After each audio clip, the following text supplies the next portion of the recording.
오늘 하나님께서 우리에게 주신 말씀은 마가복음 10장 13절에서 16절 말씀입니다. 신약 71면에 있습니다. 71면입니다.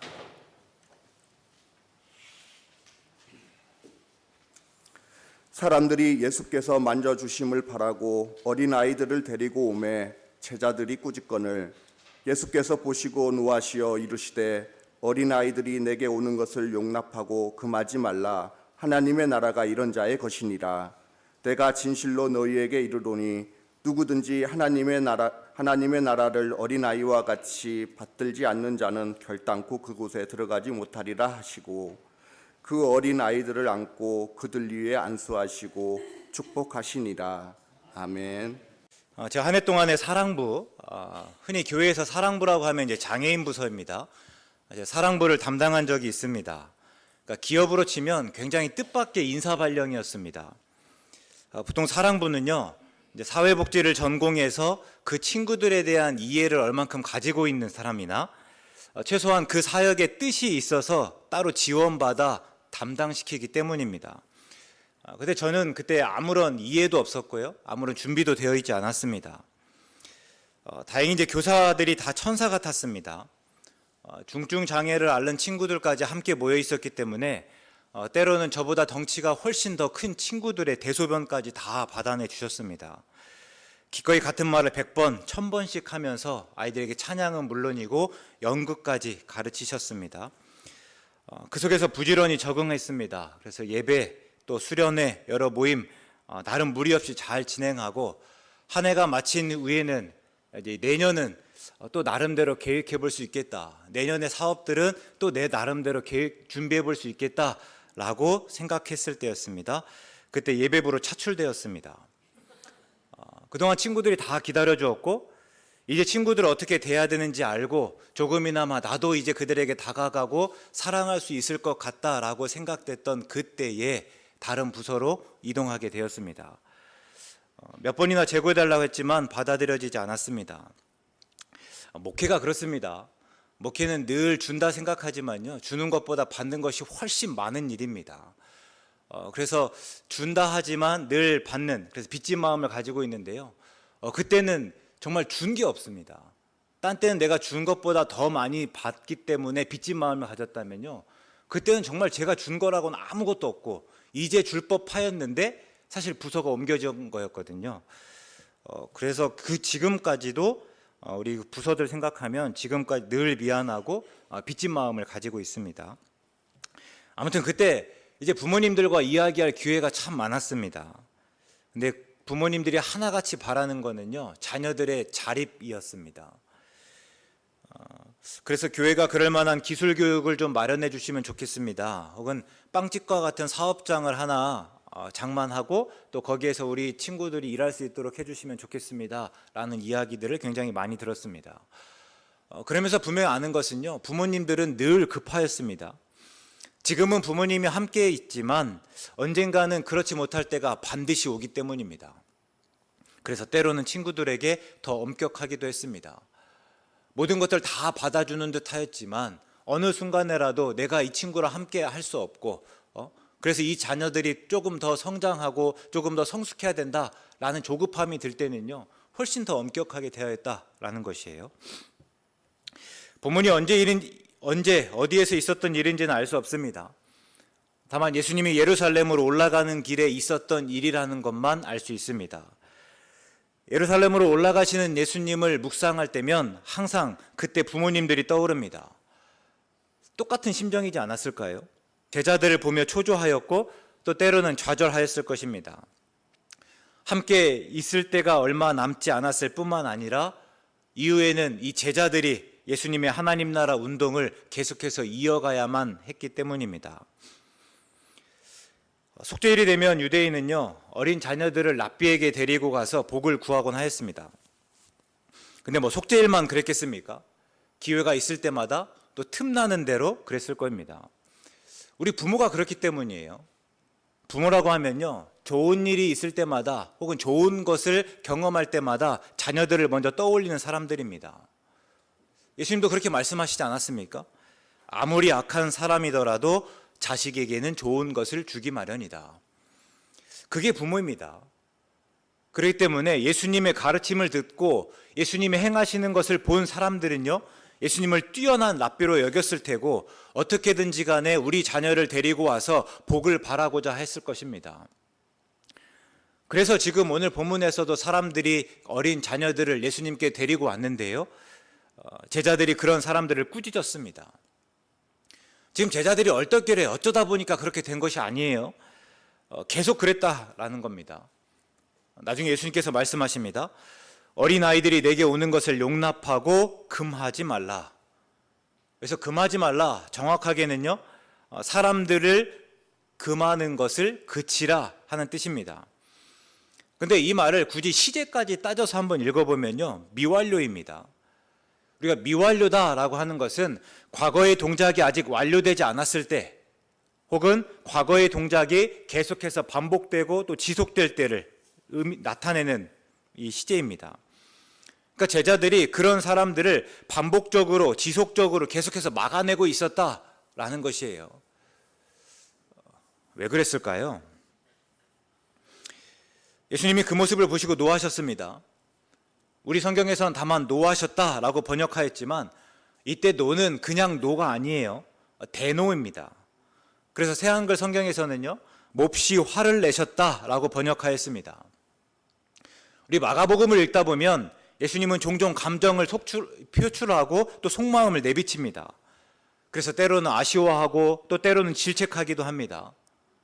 그런데 본문에서처럼 제자들에게 몹시 화를 내는 경우는 없습니다. 그럼 또 예수님은 또 왜 그러셨을까요? 왜 다른 때처럼 그냥 자연스럽게 넘어가지 않고 또 그 제자들에게 그토록 화를 내셨을까? 우리 시작할 때 이야기를 이어가면요, 지금이 예루살렘으로 올라갈 때라서 그렇습니다. 그동안 예수님은 갈릴리에서 하나님의 나라를 가르치셨습니다.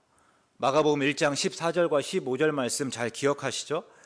예수님이 처음 사역을 시작하실 때입니다.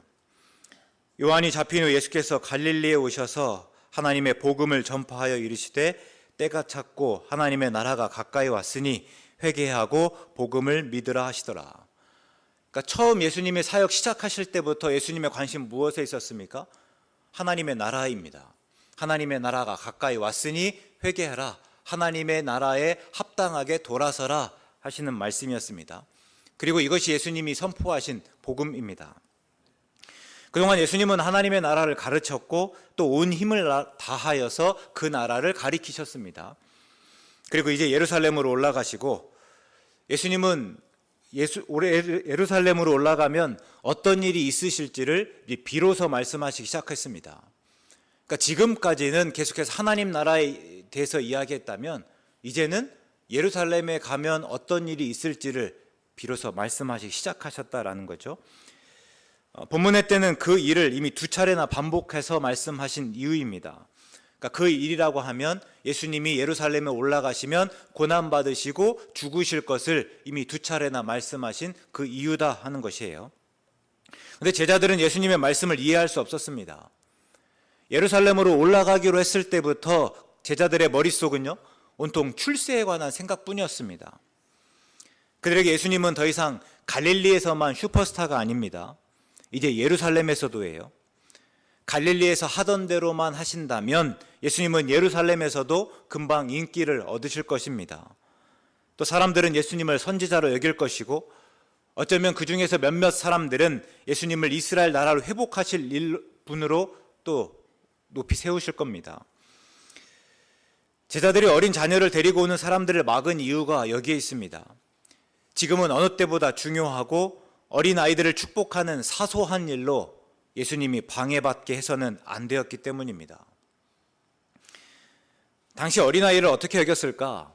우리 익히 잘 아셨을 텐데요. 당시 어린아이는 그냥 하찮은 존재였습니다. 그래서 술을 셀 때도 포함시키지 않았다 하는 것이죠. 예수님이 보리떡 5개와 물고기 2마리로 5,000명을 먹인 사건을 말할 때에 제자들이 그 말씀을 어떻게 기록하였는가 보니까요, 그때 먹은 사람이 여자와 어린아이 외에 5,000명이다 이렇게 기록합니다. 그러니까 우리로 따지면 사실은 더 많은 사람이 먹으면 먹을수록 좋은 일이잖아요. 그러면서 예수님께서 하신 일이 더 부각될 수 있단 말이에요. 근데 저자들이 지금 기록한 것은요, 여자와 어린아이 외라고 말합니다. 그러니까 여자나 어린아이 얼마든 많든지 간에 상관하지 않겠다라는 거예요. 그게 중요하지 않다라는 겁니다. 제자들에게 어린아이들은요, 예수님의 사역의 대상이 아닐 뿐만 아니라 예수님이 하시는 하나님 나라 운동과는 아무런 상관이 없습니다. 그러니까 예수님의 하나님 나라 운동에는 아무런 도움이 되지 않는 존재다라는 거예요. 그래서 제자들은 어린 자녀를 데리고 온 사람들을 계속해서 막아서며 꾸짖었습니다. 반면에 예수님은 이제 그런 제자들의 모습을 보면서 급해지시고 또 초조해졌습니다. 지금까지 제자들은 무지하였습니다. 늘 예수님의 말씀을 오해했습니다. 하나를 알려주면 하나라도 제대로 알아야 하는데 오히려 10개를 알려줘도 그 한 개를 제대로 알지 못하였습니다. 근데 그래도 괜찮았습니다. 왜냐하면 예수님이 함께 계시기 때문입니다. 그 곁에 예수님이 계시기 때문이에요. 그런데 곧 있으면 예수님이 없습니다. 그런데도 제자들은 하나님의 나라에 대해서 정말 아무것도 몰랐습니다. 그런 모습을 보시면서 예수님이 몹시 화를 내셨습니다. 앞에서 말씀드린 대로 급해지고 또 초조해졌을 거예요. 그리고 예수님은 다시 하나님의 나라를 알려주셨습니다. 어린 아이들이 내게 오는 것을 용납하고 금하지 말라. 하나님의 나라가 이런 자의 것이니라. 그러니까 하나님의 나라는 어린 아이들의 것입니다. 그러면 어린 아이들이 도대체 어떻길래 하나님의 나라가 그들의 것이라고 말씀하시는 것입니까? 예수님과 제자들이 아는 어린 아이들의 특성이 따로 있습니까? 그렇지 않습니다. 그냥 앞에서 말씀드렸잖아요. 하찮습니다. 그래서 술을 세지도 않았습니다. 그래서예요. 그래서 하나님의 나라가 그들의 것이다. 예수님께서 말씀하신 것입니다. 언뜻 이해가 잘 안 되죠? 이어서 예수님께서 말씀하셨습니다. 내가 진실로 너희에게 이르노니 누구든지 하나님의 나라를 어린아이와 같이 받들지 않는 자는 결단코 그곳에 들어가지 못하리라. 진실로, 우리말로는 아멘입니다. 결단코, 아주 단호하다라는 의미예요. 그러면 예수님께서 하시는 말씀이요, 우리가 어린아이와 같이 받들지 않으면 결단코, 진실로 결단코 하나님의 나라에 들어갈 수 없다라고 말씀하십니다. 그러면 어떻게든지 간에 우리는 하나님의 나라를 어린아이와 같이 받들어야 합니다. 그럼 도대체 어린아이와 같이 하나님 받든다라고 하는 것은 무슨 의미입니까? 이때 어린아이는요, 주격일 수도 있고 목적격일 수도 있습니다. 그러니까 주격으로 해석할 수도 있고 목적격으로 해석할 수도 있다라는 것이에요. 그래서 주격으로 먼저 여기면 이렇습니다. 어린아이가 받들듯이 하나님의 나라를 받들어야 한다. 그동안 우리가 어린아이와 같아야 한다라는 말씀들을 종종 들으셨죠? 그때는 이 어린아이를 주격으로 해석한 것입니다.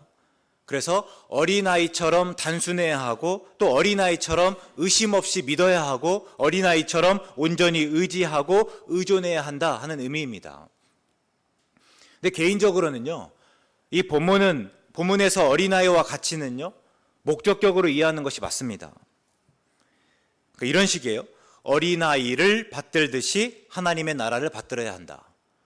다시 앞에서 주격이라고 한다면요, 어린아이가 받들듯이 하나님의 나라를 받들어야 한다라고 한다면요, 목적격은요, 어린아이를 받들듯이 하나님의 나라를 받들어야 한다 하는 것이에요. 이 본문 바로 앞에서 제자들이 누가 큰지로 서로 쟁론하였습니다. 예수님께서 말씀하셨어요. 마가복음 9장 35절입니다. 예수께서 앉으사 12 제자들을 불러서 이르시되 누구든지 첫째가 되고자 하면 뭇사람의 끝이 되며 뭇사람을 섬기는 자가 되어야 하리라. 그리고 이후에 예수님께서 어린아이 하나를 데려다가 안으시며 계속해서 말씀하셨습니다. 누구든지 내 이름으로 이런 어린아이 하나를 영접하면 곧 나를 영접함이다. 우리가 이 말씀들을 보면요, 하나님의 나라는 어린아이를 받드는 것과 긴밀하게 연결되어 있습니다. 하나님 나라를 받드는 것과 어린아이를 영접하고 또 어린아이를 환대하는 것이 결코 별개가 아니다 하는 말씀이에요. 그럴 때 우리에게 중요한 것은요, 어린아이와 같이 되는 것이 아닙니다. 물론 우리는 어린아이와 같이 단순해야 합니다. 또 어린아이와 같이 또 의심 없이 하나님을 믿을 수 있어야 합니다. 또 어린아이와 같이 온전히 하나님을 의지하고 또 의존해야 합니다. 그러나 본문에서 예수님의 말씀은 어린아이와 같이 되라는 것이 아니라 어린아이를 섬기라는 것입니다. 다시 앞에 말씀으로 보면요, 하나님의 나라는 첫째가 되어야 하는 것이 아닙니다. 정반대예요. 뭇사람의 끝이 되며 뭇사람을 섬기는 것입니다. 우리가 오해하지 마셔야 됩니다. 첫째가 되려고, 그러니까 첫째가 되기 위해서 뭇사람의 끝이 되며 뭇사람을 섬겨야 하는 것이 아닙니다. 내가 뭇사람의 끝이 되고 뭇사람을 섬길 때에 하나님께서 나를 첫째로 여겨주실 것이기 때문에 우리가 그래야 되는 것이 아니에요. 하나님의 나라는 첫째 되는 것과는 아무런 상관이 없습니다. 다만 뭇사람의 끝이 되고 뭇사람을 섬겨야 하는 것이에요. 어린아이, 그리고 어린아이처럼 아무것도 아닌 사람을 영접하고 환대해야 합니다. 진실로 결단코 그런 사람만 하나님의 나라에 들어갈 수 있고 그런 사람만 하나님의 나라에 합당합니다. 우리 성경에서 하나님의 나라는요, 주로 역전이 일어나는 곳입니다. 그러니까 예를 들어서 마리아가 가브리엘 천사에게 잉태하여 아들을 낳을 것이다 한 소식을 듣게 됩니다.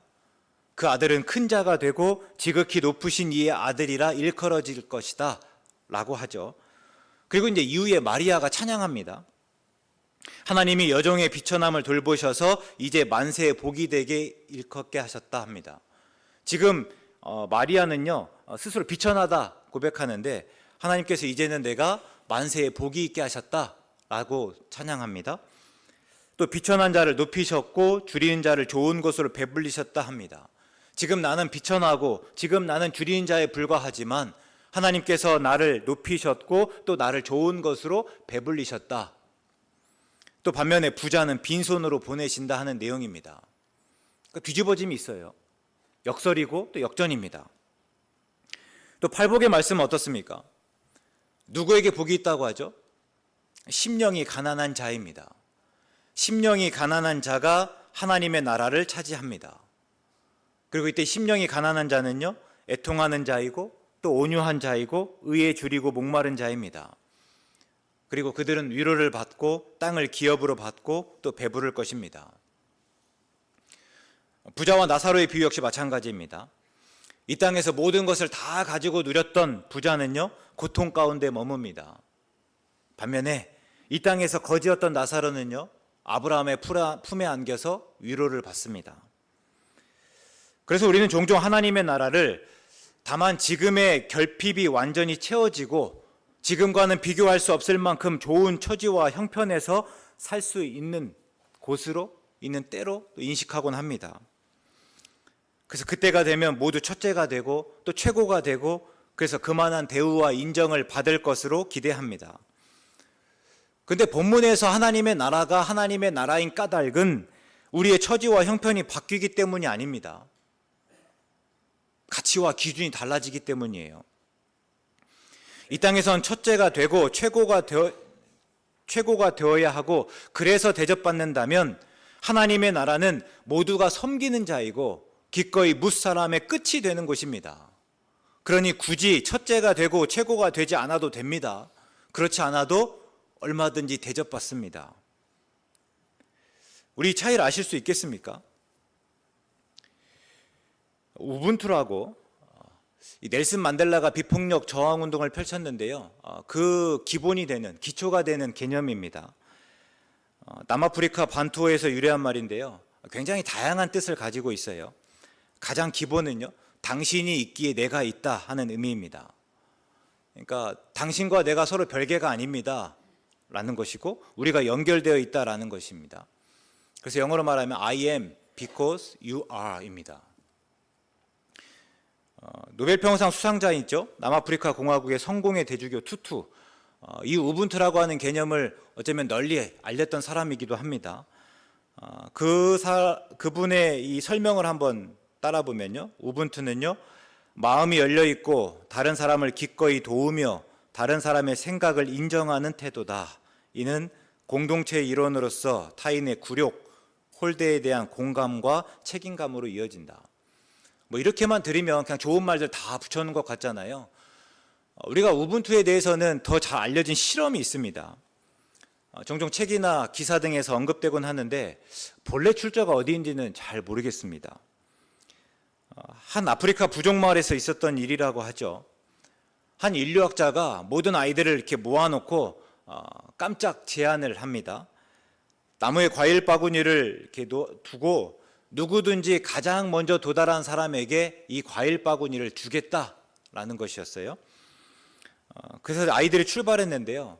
아이들이 손을 잡고 함께 달리기 시작했습니다. 우리가 이렇게 이런 얘기를 들으면 이건 선착순이잖아요. 가장 먼저 가서 가장 먼저 잃은 사람에게 모든 것들이 다 주어진단 말이에요. 근데 지금 아이들이 어떤가 하면 그냥 동시에 출발해서 손을 잡고 함께 달려간다라는 것입니다. 누구도 앞서가지 않았습니다. 결국 모두가 똑같이 함께 도달하였고 모두가 함께 과일을 나누어 먹었습니다. 인류학자가 나중에 그 이유를 물어보니까요, 아이들이 다 우분투라고 대답을 합니다. 그러니까 다른 사람이 슬픈데 어떻게 혼자만 행복할 수 있겠냐라는 것이에요. 우리가 하나님의 나라를 바르게 이해하기 위해서는 가장 먼저 도달해야만 과일 바구니를 먹을 수 있다라고 하는 전제부터 버려야 합니다. 말씀을 묵상하면서 가장 큰 위로였다고 한다면요, 큰 채 하지 않아도 된다라는 것이에요. 하나님의 나라에서는 우리가 큰 채 하지 않아도 된다. 우리 살면서 가장 힘든 일 중 하나는 큰 채 하는 일 아닙니까? 때로 없지만 있는 척 해야 합니다. 또 모르지만 아는 척 해야 하고, 또 좋아하지 않지만 좋아하는 척 해야 합니다. 그리고 예전에 미생이라는 드라마가 있었잖아요. 그 중에서 이제 천과장이라고 하는 사람이 나오거든요. 뭐 회식하면서 이제 이런 이야기를 해요. 회식하면서 아무리 술을 많이 마신다 하더라도 집에 가면 맥주 한 캔 정도는 꼭 더 마시고 잔다 하는 거예요. 그래서 왜 그런가 그 내용도 한번 들어보면, 아무리 술이 좋다고 해야 남의 기분 맞추다 보면 자기만을 위한 술을 마시고 싶을 때가 있다라는 거예요. 뭐 내가 좋아하는 거고 좋은 사람들과 함께 술을 마신다 하더라도, 근데 어느 순간 마시고 있다 보면요, 결국 다른 사람들을 내가 이렇게 맞춰줄 수밖에 없는, 그러면 이제 집에 돌아가서는 마음 편하게 나만을 위해서 한잔 하고 싶은 마음이 있어서 꼭 집에 가면 아무리 술에 취했다 하더라도 또 나만을 위해서 한잔 마신다, 뭐 이런 내용들이었거든요. 근데 이게 우리가 꼭 술자리에서만 그렇습니까? 우리는 늘 살아가면서 보여지는 나와 또 본래의 나, 그 사이에서 고민하고 또 갈등하지 않습니까?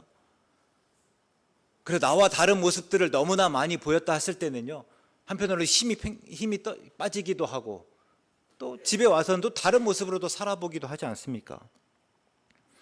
끊임없이 다른 사람을 의식하고 다른 사람과 같아져야 한다고 생각합니다. 이 정도는 해야 된다 여기면서 다른 사람이 입는 옷을 입고, 또 다른 사람이 타는 차를 타고 다른 사람이 사는 집에 살려고 합니다. 그래야 대접받고 또 그래야 인정받을 수 있기 때문입니다. 그러나 하나님의 나라에서는, 아니 하나님의 나라가 이루어지는 곳에서는 그렇게 하지 않아도 됩니다. 얼마나 큰지가 중요하지 않습니다. 하나님이 우리의 모습 그대로 사랑하셨듯이 서로가 서로의 모습을 그대로 받아주기 때문입니다. 하나님의 나라는 온 천지가 금과 은, 보석으로 꾸며져 있어서 좋은 것이 아닙니다. 우리 요한계시록 말씀 보면 막 그 길에 온 보석길이잖아요. 우리가 알만한 보석들로 다 치장되어 있잖아요. 하물며 집은 어떻겠습니까? 그럼에도 불구하고 성경에서 분명히 우리에게 일러주는 것은, 하나님의 나라는 온갖 보석으로 휘황찬란하고 화려하기 때문에 하나님의 나라는 아니다 하는 것이에요. 오히려 그 금과 은, 보석의 유무로 그것들을 얼마나 많이 가졌는지로 우리가 다르게 여겨지고 다른 대접을 받지 않기 때문이다 말씀하고 있습니다. 얼마나 좋습니까?